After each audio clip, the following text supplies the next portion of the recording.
Hey, thanks for coming. Woo-hoo! Thanks for having us. Yeah. So this is the first of 5.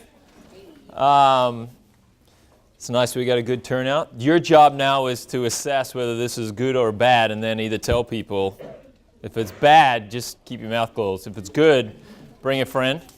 Let me tell you a little bit, though, kind of the background of why this is happening. Maybe a little of my own background and why we're doing this if you're new or you're a freshman.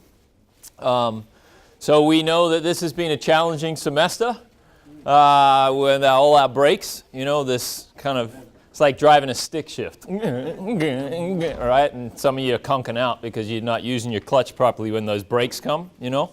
So we have 3 weeks on and then a break and then 3 weeks on and then a break, and you know, we'll have another break here coming up.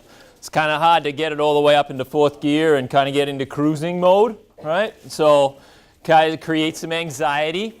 So as a response to that, I was just trying to think, like, how can we get more information to students? How can we equip you? If there's one thing we sense or we feel in student development is that a lot of people are pretty overwhelmed, stressed out, anxious, try to get to counseling and it's like a 3-week waiting list. I need it now, you know, this is not good. So for me, I said, well, what if we try and run some programs, and that I would run them. Now, for those of you who are new to North Central, this is my 14th year here, and prior to doing what I do as the Executive Director of Student Development, is I was the full-time head clinician of doing the counseling here on campus. When I moved into my role, it meant I couldn't work with students individually and do therapy anymore, and so, which was kind of sad for me. So, because I enjoy doing that. I still have a private practice out in Wayzata where I still work with people in the community. So I thought, well, what if I did it in a workshop format, and I just give you guys, and I can hit way more people in a shorter period of time with some of the practical resources that I would work if you came and saw me on an individual basis after we talked about your feelings a little bit and got to know each other and worked through that, and then you'd say, but I really need help now. Then what would I tell you? And so I figured, well, let's pick 5 topics of things that hopefully are helpful. That way, if you can't get into counseling, you're getting some counseling information. If you should be in counseling, but you're too scared to go to counseling, you're getting some food and some counseling, right? And if you are just looking for, I don't know, something to do over lunch and get the free meal, then hopefully this will be entertaining enough and you'll get to know me in a different way, right? So, how that works. The Todd Talks thing came out of last year when I was doing stuff for student leaders, and I was sending them I'd send them a video every week. It was Todd Talks on Tuesday, and it was a leadership thing, and then that went away because I got bored of watching those. So now we're bringing it back here. So that's kind of a little bit of kind of what we're doing and what the purpose and plan of these next 5 series are. I'm sorry it's always on the same day. If you're missing class to be here or you got friends who can't be here, we are videoing these. So that you can reflect back on them, you can share them with your roommate if you care enough, and I'm going to try and make them in chunks so that you only have to watch like 5 minutes, like, oh, the first part's really boring, skip that, just go up to section 12 minutes and then watch that bit, that was kind of cool, right? So we'll see how that goes. So here we go. I am going to have somebody, Judy over here, can you hand these out for me? Sure. All right, so it is Thursday. And we talk self-talk, that's what we're doing today, right? So it's Throwback Thursday. So I want to throw this picture up there, right? So this is me, okay? I know I'm old when I have to refer to saying when I had more hair, right? That's what old people say. All right, so this is me in college, freshman year. I went to Dordt College in Sioux Center, Iowa. And what I learned when I came is I had to bring, if you were international, you had to bring your own flag. That was like standard procedure. So that's why I have my big flag up there. I was with a Canadian. He had a Canadian one on the other side, right? Now you can't see this, but I zoomed in right around here, okay? Can't really see it. It's kind of blurry. Are all these little things, which I still have, okay? They live in a box. This is actually a box that you keep photo paper in. Because I used to be in a photography class, and this is paper that you make, you know, now it's all digital, right? But I have this box, it's old. And I did this all through high school. Around my study area, I would find quotes, and maybe you do this, and I would put them up there. School for me did not come super easy. It was quite challenging most of the time. I was the one who felt I had to work harder than pretty much everyone to get any basic score, right? I married the opposite end of the agenda. My wife, who we were at the same college, was a 4.0, and I'd be in our student union studying for a 10-point quiz on the chapter, and she's like, "What are you doing?" I'm like, "I'm studying for this quiz. It's on the chapter." "I know. That's why I'm studying." It's like, just do it. It's multiple choice. How hard can it be? Extremely hard, right? I did my speech in my debate class on why multiple choice testing just tests what you don't know and doesn't test what you do, right? That was my big thing. But I wasn't good at school, so I did that. But I had a lot of things. Now, around my desks, though, I would find these quotes and I'd stick them out there. So I had things like this. 2 men looked through jail bars. One saw mud, the other saw stars, right? I said sometimes you have to lose in order to win. I had that one up there, right? I had this one, which is one of my favorites. This is typed, by the way, on a typewriter. That's how old this is. "I have seen knights in armor panic at the first sense of battle, and I have seen the lowliest unarmed squire pull a spear from his own body to defend a dying horse. Nobility is not a birthright. It is defined by one's actions." Robin Hood, Prince of Thieves, Kevin Costner. Great movie if you haven't seen it, 1990. One of those first-time dates in 8th grade. And I was like, I'm writing that quote down, man. That's a good one, right? So I have quotes like that. Friendship isn't being there. It's them knowing you're there. You can't keep the birds from flying over your head, but you can keep them from making a nest in your hair. Martin Luther.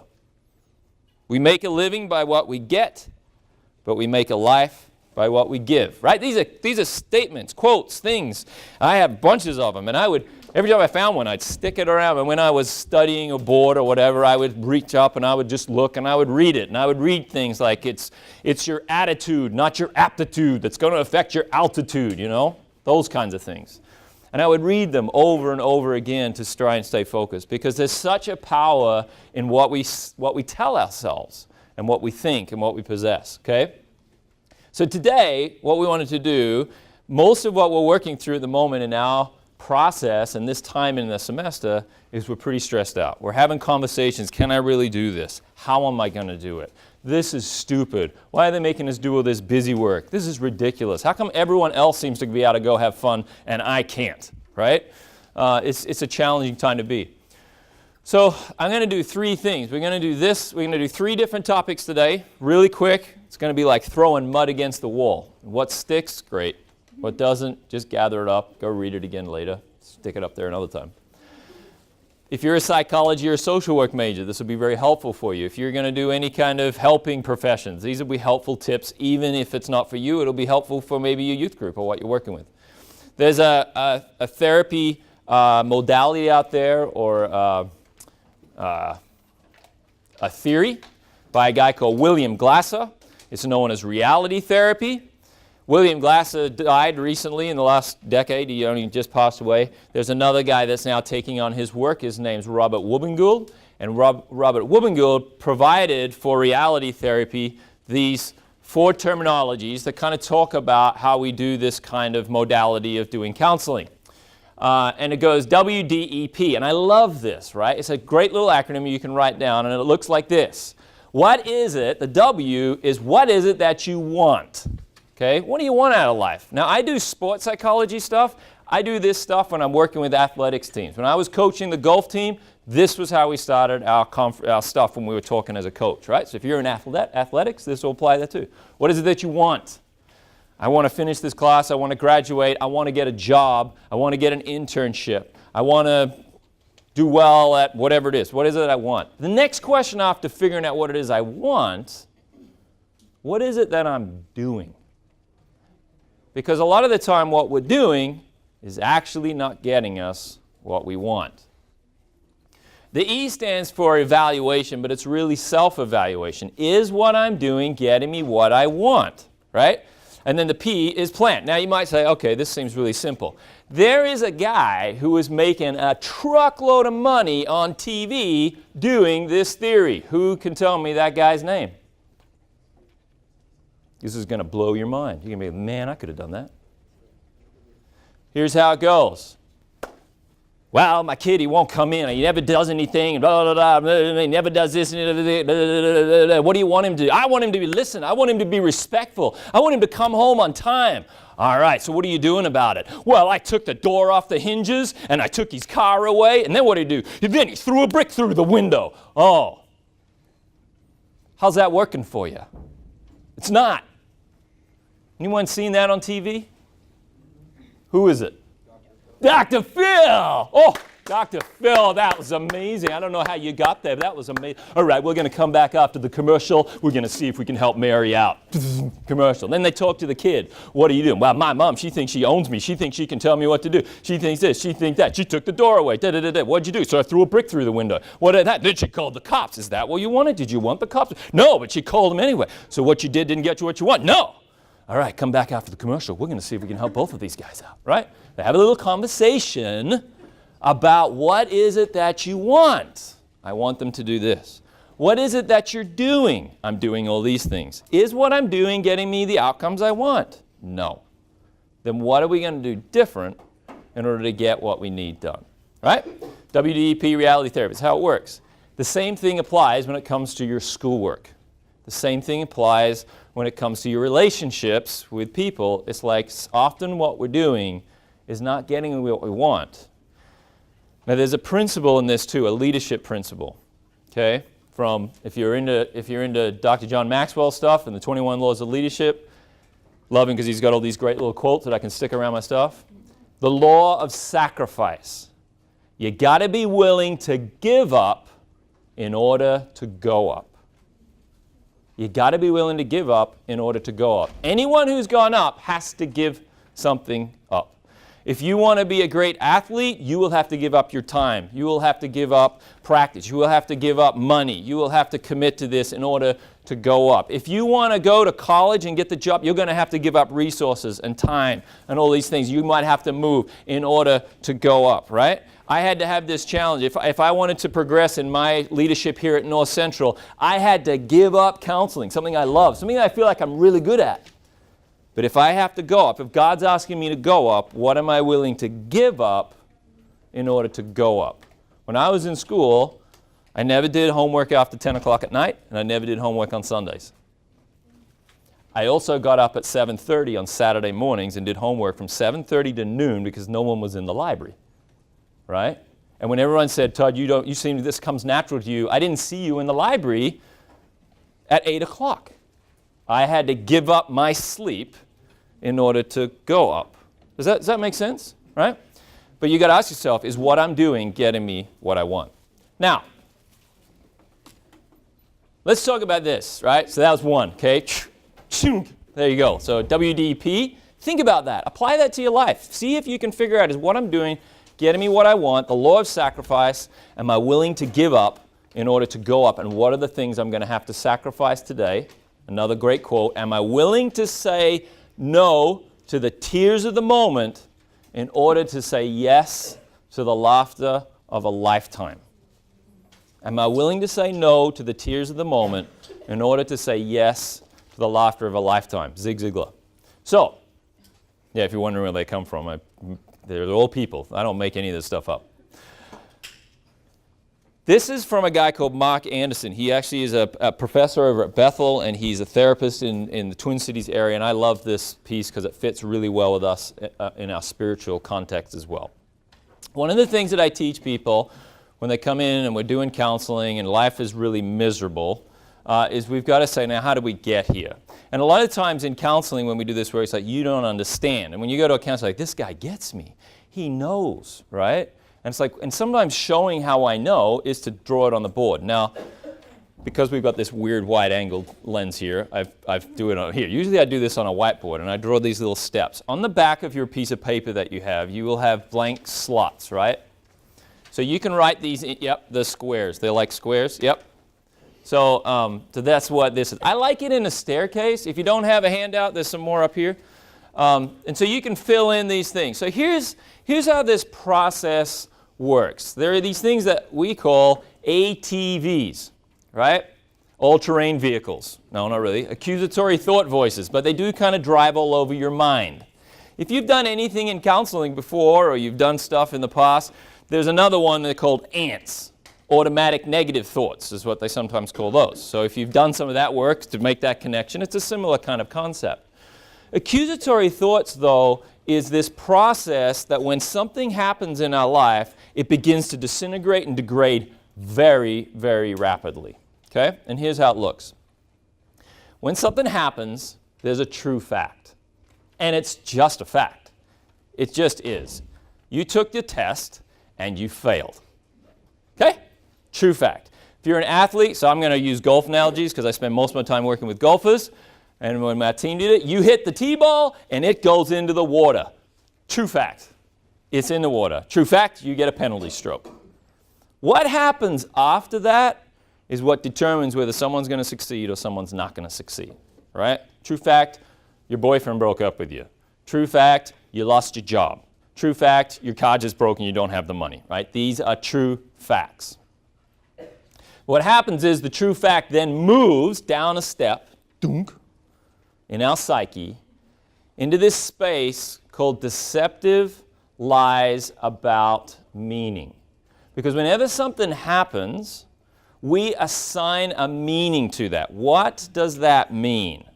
When your roommate said they will wait for you in your room for when you come back after the Todd Talk, and then you're going to go and get a coffee together, and then you go back, and they've forgotten, and they're not in their room, that's a true fact. When I go to the room, I'm like, punks, they left me out. I guess I'll go and study, right? No big deal. For you, your meaning is they hate me. They deliberately left me out. They're messing with my mind, right? We just assign meaning to it, right? True fact, I wore this tie. It's one of my favorite ties, right? Now, someone might have said to me, which they haven't, because most people like this tie. They'll say, I like that tie. But let's pretend it's like, I hate that tie. It's the ugliest tie, right? And let's say that I wore this tie today, and I didn't know you were coming, but you who hate my tie were in this group right here. You could then, true fact, I'm wearing this tie. Deceptive lies about meaning.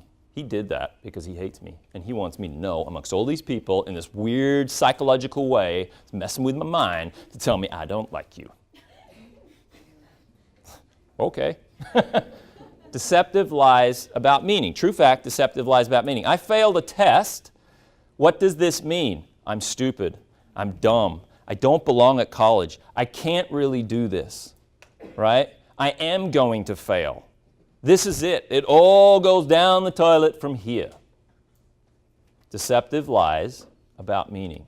If you sit on that deceptive lies about meaning and you begin to ruminate on that, you will eventually reduce yourself to the value of 0, right? I am worth nothing. I am worth less, right?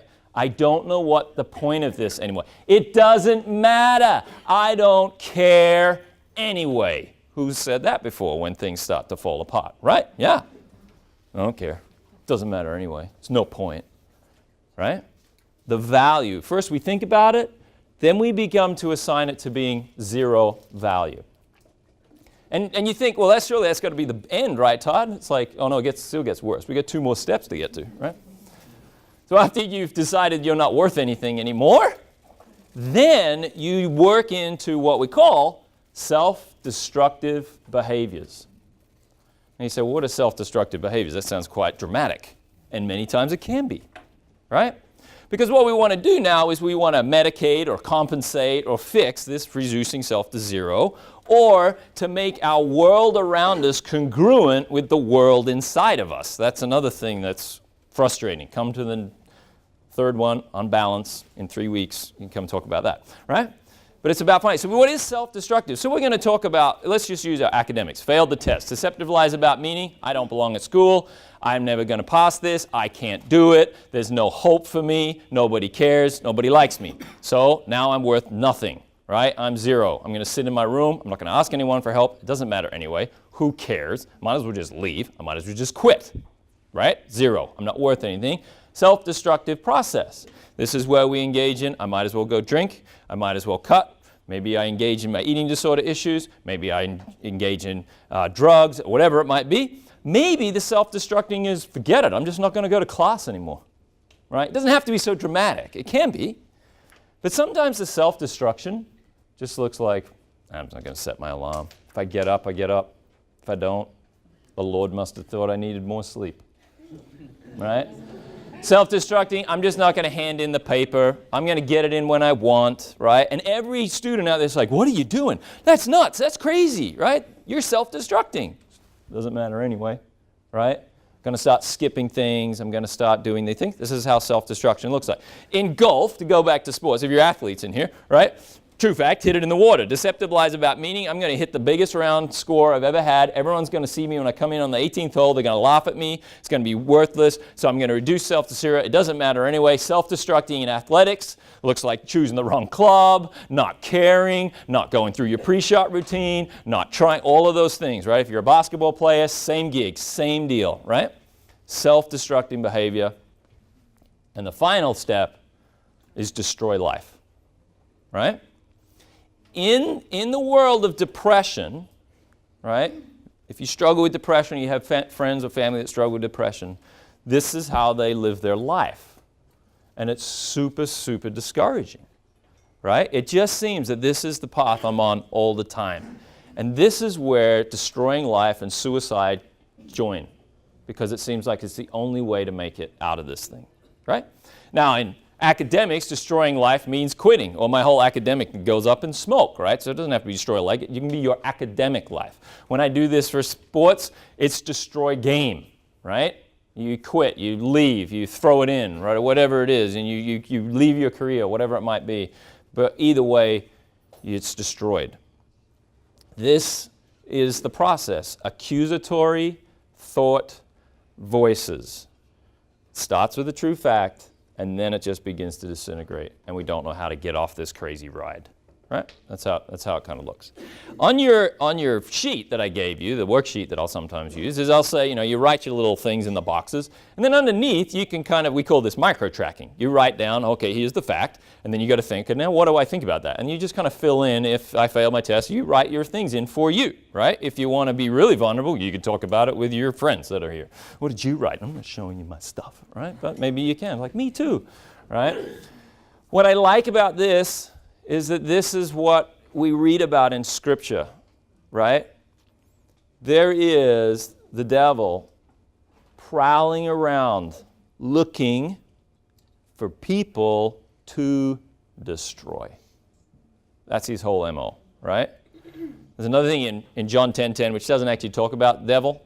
People think it is, but it's not, right? The thief comes to seek, kill, and destroy. They're actually talking about the Pharisees, but a lot of people think it's Satan. But he does that too, right? Seek, kill, destroy. It's the same kind of thing. True fact. God said, don't eat from this tree. Surely he didn't really mean that. I mean, he just wants this. He just wants that. Not really. So we eat. And now we feel terrible, so we hide. And then we self-destruct, and we lie. And then ultimately, it destroys our life. But fortunately, we have a Savior that comes in and says, no, there's a different story here, right? But you can see this is mankind's journey. To your end then is like, how do we create what we like to call reconciliatory thoughts, right? Now, I have another sheet, but I had 2 sheets I want to give you, so I didn't give you the reconciliatory process. But it's basically just the same thing in reverse, and you guys can figure that out. You're smart college students, right? True fact, deceptive lies about meaning has to have a counter process, right? You can choose to think that you failed and you're not going to be good at this, or you can make a different choice. And you can say, what does this really mean? Am I a loser? Am I a failure? Is it true that I can't do this? I will tell you right now, emphatically, there is no way you can get to this seat if you can't do some of the things that we have to do here. It gets hard, I get that, but you all got through high school. You've all shown us that you can do this, and you got selected to be here. The problem is sometimes you're going to have to give up to go up. sometimes that's a harder challenge, right? I kind of like my PlayStation, right? And it doesn't really mix well sometimes, right? Deceptive lies about meaning. It doesn't mean what you think it is, and how do we rebuild that? How do we not reduce ourselves to zero, but instead really kind of lean into who we are and what we're about and what this means? And even if I fail, even if I end up not being able to do college, one of the things I really do hate's a strong word, but I'm going to use it, with the American system, because it's coming from Australia, right? When I chose to come here, what I didn't realize when I came under this cross-cultural experience is that coming to college or going to college was like some rite of passage. It was some success story, that if I don't go to college, I've somehow failed at life. And if I don't, where are you going to college? I'm taking a gap year. Oh. Good for you. That's good, right? It's like there was some idea that I have to go to college or I'm never going to leave home, which is kind of weird because everyone goes home anyway, right? But this is idea, right? Or a parent, right? If your kid doesn't go to college, well, not everyone's college material, right? And it's like, you stink as a parent, right? In Australia, we don't have any of that context because we don't live on campus. This is not how it works. And we have technical schools and we have universities, and they're par. It just depends. If you want to do work with your hands and rip a motor apart and put it back together, you go to tech. You want to be a chef, you want to be a restaurateur, you want to do anything. You do all that stuff at tech, and you do certain things at university. It's just the way it was. And it's only when I came here that I realized that it's way different over here. What we say is failing out of college is sometimes stopping out, and it's a better option because it's like, this is just not how I learn. This is just not how I function. This is just not what it's going to be for me. I'm like, thank the Lord, because can you fix my car? Because I'm clueless, right? And a guy will come in and do it with their eyes closed. God has gifted us in these talents, but our culture is telling us something different. So a true fact, if you don't finish, does not mean you're worthless. You can't do anything, right? In fact, we're all learning about millennials now that they're not even going to college, right? It's like having entrepreneurs and businesses by the time they're 16. What are you going to college for? They're just going to take all the money I earned by myself, right? So, accusatory thought voices. All right, you all still with me? It's a lot of it. This is very bad teaching, by the way, okay? Because good teaching is about interaction, making sure you've got stuff, letting you give questions back, talking amongst yourselves. This is not. This is, this is like just, hopefully you get a drink in here somewhere and it's helpful, right? All right, so we've got accusatory thought voices. Very depressing, right? We've got some folks in here that I know are here because you're doing some career stuff, right? Go for your job. True fact, you got a denial letter. Said thanks, but no thanks, right? No one's ever going to hire me. True fact, you didn't get the job. Deceptive lie about meaning does not mean that you will never get employed. It does not mean that you stunk at your interview. It just means there was one position and 10 of you to pick from and you didn't get the pick. That's okay. How do you build on that? How do you grow from that? How do you reconcile that, right? This happens all the time. So what about the other side? So let's talk about something that's called self-efficacy. Again, for your psych majors out there who need to know people, Albert Bandura, he's the guy that came up with this term, self-efficacy.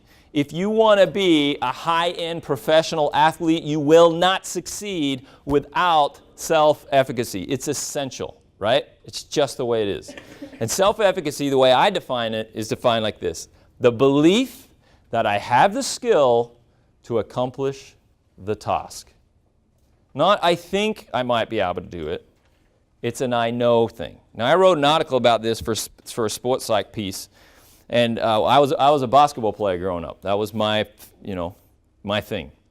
And when I was in 10th grade, and I was good at it. And when I was in 10th grade, I was one of those athletes like most guys who play competitive sport. It was all about fun, and yet fun. Who cares about fun? This isn't about fun. This is life and death. Right? If you want to have, I told this to my team once, I said, if you're here to have fun, you can find another team, right? That's how I'd talk, right? It's like, I'm not here to have fun, I'm here to win, right? And one time, a friend of mine, dear friend, who would never have remembered this conversation, stopped me, and she looked me in the eye and she said, one day, you're not going to have any friends. And I'm like, why? And I wasn't mad. I said, why? Where's this coming from, right? What is this true fact? What are you saying? No. And she said, because when you talk like that, nobody likes you. Nobody wants to be this way, right? And then I get these things like, you just think you're so good. I get that comment along. And then I got sick of that because I was good. I was good. I was a good player. You think you're so good. You're egotistical. And I got sick of that. So I would just say, I don't think. Say it with me. I know, right? It's like every guy figures that out on their own and then thinks they came up with it until you get older and you realize everybody's saying it, right? It's like my kids that bring home the little paddock stuff and they do it. I'm like, we were doing that when we were kids. It's like, how did that happen? I don't think, I know. Now, what people would say is that you're full of yourself. You're big-headed. What I didn't know back then when I was playing is that I had high self-efficacy. And boy, that would have changed my life. I would have been able to share that. So it's not that I'm full of myself. I just have high self-efficacy. When I get on that court and when I take that shot, I'm not questioning whether I think it's going to go in.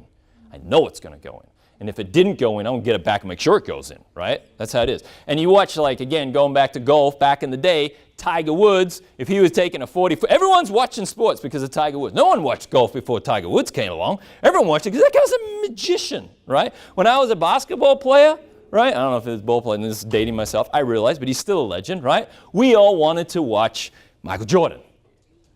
If he doesn't epitomize self-efficacy, I don't know what. Because when they do, and the Bulls are playing, right? And this is Todd Monger over in Australia, where we only get 45 minutes of NBA a week. That's it, right? We don't get all of this stuff. We got the highlight reel for 5 minutes and then 45 minutes of the last quarter, right? And when it comes down to the finals, right, Phil Jackson was in there. He was the coach of the Bulls at the time. And they're Xing and O'ing, and there's 1.2 seconds left on the clock. And everybody in the whole stadium knows what Phil Jackson is saying. I don't even know why they're all huddled in there. It's like, let us in, let's listen, because we all know what you're saying. They're all saying what? What's he telling them? Get the ball to Michael, right? That's how. I don't care how you X and O this thing up, just get the ball to him. Because when the championship's on the line with 1.2 seconds left, you want Michael to have the ball. This is how it is. You don't want this guy, you know. You don't want Luke Longley. He's even Australian. You don't want Luke Longley having the ball. That guy ain't going to do anything with it. He's a big lanky guy out there like a gorilla, right? Don't give the ball to Luke. He's an Aussie. He's useless. Give it to Michael, right? And then people, you know, but this is self-efficacy. And Michael would always say, give me the ball. Why? Because I'm going to put it away. That was just how it is. That epitomizes self-efficacy. In our lives, though, we struggle to grow and build self-efficacy. I'm not sure if I have the skills to accomplish the task. I don't even know what the skills are. Or I go back to our accusatory thought voices, and because I missed the shot, I obviously don't have the skills to accomplish the task, right? So you look at, you know, you can, if you know, follow Jordan, or if you follow Tiger Woods or any of these other guys, you know, it's like, it's not that they never missed. It's that they never let their misses define their next shot, right? That's how it worked. So how do you build self-efficacy? That's the big question. So if you have to write a little quote down to stick on your study area, you're going to write self-efficacy, the belief that I have the skill to accomplish the task. That was a mantra that my golf team had to say. I believe it. Doesn't mean you have to do it every time, but if you don't believe it, it's very hard to do anything else, right? So you can't see it up here, which is why you'll hopefully have the handout. But I want to explain the breakdown of how self-efficacy is built. And it's very, very similar. You're going to see some similar traits to our ATVs. So we have at the beginning an actual situation, sometimes known as a true fact, if you didn't pick up on that yet, right? It's an actual situation. This thing happened. And then it goes down, like think of it like a little conveyor belt, goes down to a perceived situation. Perception is a big piece of this journey, right? Perception could also be interpreted as deceptive lies about meaning, right? Because we don't know exactly, we're kind of adding stuff in there, but it is a perception. There's a big test coming, right? If I don't know what the test is, I'm like, it's a test. Now, I don't do multiple choice testing. Still can't do multiple choice testing. Hate it, right? I had basically a panic attack the other day. I went and got my firearm safety thing the other day with my kids on my birthday, because that was fun. And I had to take this quiz. I'm like, just keep the gun pointing right, you know, which way? And I'm like stressed because it's multiple choice, right? But they had lots of diagrams. That was helpful, right? I hate multiple choice. I'd rather just tell you about it. if I know it's multiple choice, that perception changes my whole approach, right? If I don't know what it is and I'm going in blind, then I have less time to freak out about it. But it's a perception. Now, once you get through that, you go through that filter of perception, you're going to end up in kind of this challenge, right? It's going to be seen as a triggering environment, or it's going to be seen as a place that you have self-efficacy for, right? So how do we get to those spaces, right? So everything that you learn, everything through life is repeating itself, right? The fact that you know how to come in and sit at a desk like this is because you've sat at a desk like this since you were yay big, right? But if you had little kids, I know Mike has a little kid, they don't know they're supposed to sit at a desk. They just run around. They just create all kinds of stuff, right? Yeah, sit down, sit down, sit down, sit down. Now you're like programmed to sit down. You know how to do that, right? That's because you've gone through actual situation. There's a class. What do I have to do? Oh, I know how to do this. I have the skills to accomplish the task. I sit at a desk and there's food. I know how to do that as well. I go up and I get it. No, I'm very confident, right? It's because that's how we've lived life, right? So he goes through, but if you go through the top, so think of them like two circles, right? This way. So you go through perceived threat, trigger.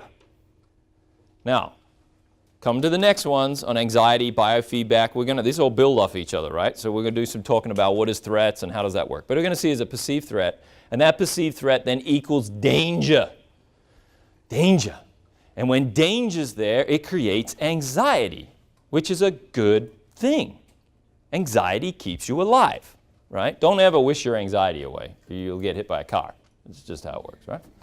Anxiety keeps us alive. So there's this danger, and then we go up on this route that goes up the top there. So once you go up there, once you perceive it as danger, then it goes up and you've got avoidance up there, and you've got the need for control, right? So that's kind of, our body starts going into controlling our situation because we don't really know what we're doing. We're feeling really threatened. We've got to do something. You know what I can do? I can just sleep in. Yeah.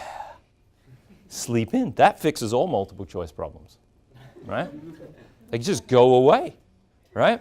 They do. They're just not there. And you look at your clock and your exam was at 9 and it's now 11:30 and I've missed chapel and my exam. But you know what? I'm not anxious anymore. I'll have a new anxiety at 12:30 when I realize that this is really bad for me, right? Because the true fact has now become deceptive lies about meaning and I'm going to get kicked out or whatever it is. But in that moment, it feels really nice, right? Because there's a need for control. There is the beliefs and assumptions and there are past experiences. And those things keep feeding into the perception kind of piece.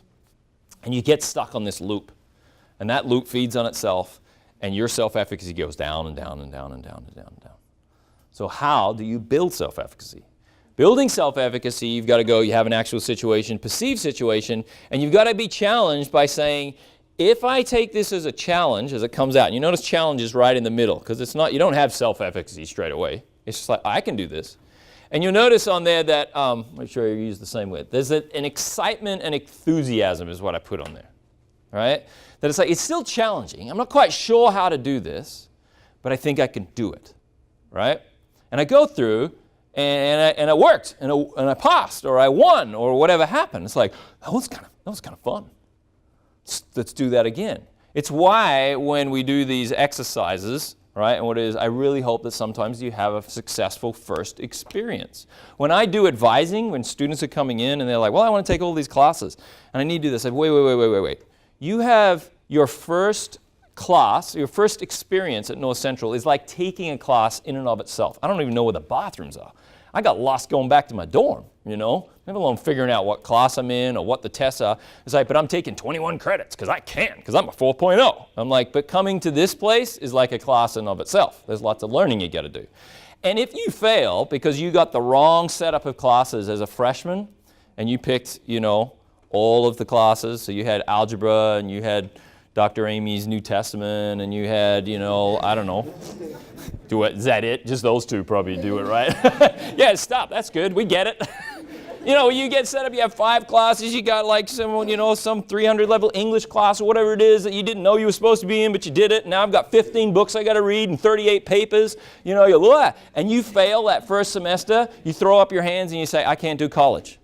And I'm like, your first experience needs to be a successful experience because success breeds success. Success breeds success. So when you have it, you've got to reflect on those successes. but we don't reflect on those successes. We tend, by nature of who we are, to reflect on, but I didn't get 100%. I only got 80%. Well, that's 80% more than you got last time when you slept in, right? It's like, yeah, but there's 20% there, right? So we tend to focus always on the negative, right? I didn't get the job I wanted. I went in for the interview. They said I couldn't have this job, but they offered me this other job. I could take the other job, right? They mustn't like me. It's like, no, they just wanted you in this position, right? It's all about how you look at it. So when you watch this, now there's a piece down the bottom that talks like, what is self-efficacy, right? How do you build it?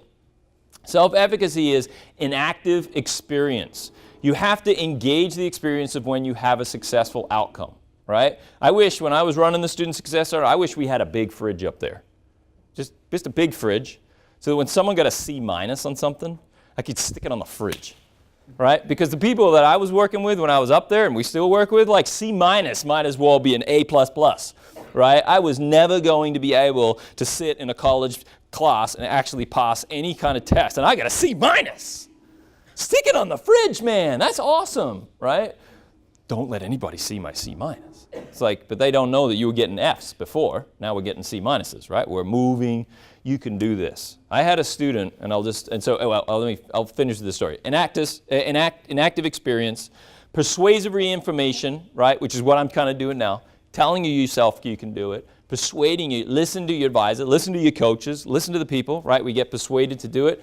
And then virtual modeling is another way. So that was another basketball thing. If you do any sport, it's classic, right? If a guy comes up and shoots a shot from half court and scores it, what does every other guy on the team do? Shoot it. Yeah. My father-in-law is a PGA pro, right? So he's a golfer, and so we do these stuff together, and we do it in gyms, and he's good. So he puts a ball down, like we have these rubber balls in the gym, and then he chips it into the hoop at the other end of the gym. You're like 80% of the time, he hit the backboard every time, but he put it in. Guess what every fifth grader does when they go line up on those mats? They're all trying to hit it. They can't get the dumb thing off the ground, but they're all going to put it up there in the hoop, right? It's like, because I saw you do it, anything you can do, I can do better, right? This is the way we build self-efficacy. That's why we try stupid things. That's why I don't do parkour. You can watch it all you want. Don't do it, right? That is, you can believe all you want, but you sometimes do have to have the skill. If you don't have the skill, it's not going to happen. No amount of belief is going to help you there, all right? But that's how it works. So I'm going to end with this one story, true story of a student. Came in, and she had come in all 4 years, and we had worked with her very closely in various capacities. Really come around, a sweet girl. She comes in, and it's like maybe 2 weeks before graduation. I hadn't seen her for a while, but she comes in, and she was upset. She was crying. And I'm like, oh, no. We're so close, She goes, can I talk to you for a second? I said, sure, come on in, have a seat, tell me your story. And she's like, when I came here, I remember coming and visiting you and seeing the Student Success Center, and we used to have to read all the exams, and we had to do all these things. And I was kind of firm on her, and I said, this is what you can do, and this is what you can't do. And she said, when I came, first of all, I was told I would never be able to come to college. And we chose this college because the Student Success Center was designed the way it was, and we thought, if I had a chance, this might be it. So it was great. And she goes, and I came, she goes, you remember all of those times when we would do that, and I'd even read her exams, right? Yep. She goes, I want you to know that I graduate in 2 weeks, and I just got my final grade back from this class. And she goes, and I got a B+. And I took all of the exams in the class, and I did all of the papers and got them in on time. And I'm going to graduate, and nobody said I could do it. Right? True story. I don't have many of those true stories, so that's the only one I got. Like, that was really epic, right? You don't tell the crappy stories, right? No one ever does that when they do presentations. There's this one guy that came for help. I couldn't really help him. I mean, it was really hard. Didn't really work. They went home. There was another guy. Didn't help that guy either, but it was good. They were nice, right? They only tell the hero stories, right? But it's true, though, because this was a great story of someone that's like, nobody believed in me, no one told me, no one helped me, no one came alongside, and yet they weren't getting straight A's. They weren't 4.0s. They were very realistic. We trained them in skills that they're going to need in the workplace to accommodate themselves, to make it work, and to be realistic about goals. We realized that we had to give up to go up, that there were certain things that she would have to study more, she had to read more, she had to take more notes than anybody else. It was miserable, right? She didn't get to do leadership stuff because she didn't have time to do leadership stuff. She had to be working at this process, right? But in the end, these tears were tears of kind of disbelief that we got there. And so it was kind of nice that she wasn't falling apart, and I was really waiting for us to say we're not going to make it, but she made it. So hopefully we're going to finish there, so we got a little time to kind of gather up and do that. But I hope that this process and this information has been helpful. I do want to read, not that this is always a scriptural process, although I think it's all very beneficial. I was reading just this morning in our devotions, kind of preparing for today. I want to leave you with this thought that I think ties everything together. First, from 1 Peter in verse 6, it says, "Humble yourselves, therefore, under God's mighty hand, that he may lift you up in due time. Cast all your anxiety on him because he cares for you." You're not worth nothing.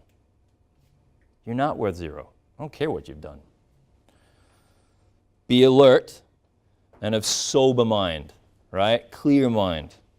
Your enemy, the devil, prowls around like a roaring lion looking for someone to devour. Resist him. Stand firm in the faith, because you know that the family of believers, which is all of us around, right? The family of believers throughout the world is undergoing the same kinds of suffering. One of the things I used to tell myself in my self-talk, I can't do this. And then I tell myself, hundreds and thousands of people do this every day. In fact, I'm a senior.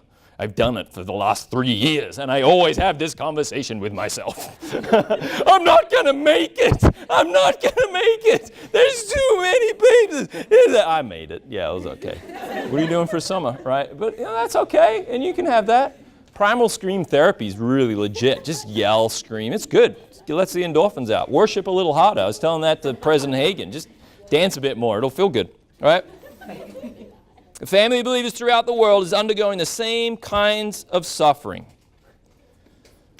And the God of grace, who called you to his eternal glory in Christ, after you have suffered a little while, will himself restore you and make you strong and firm and steadfast.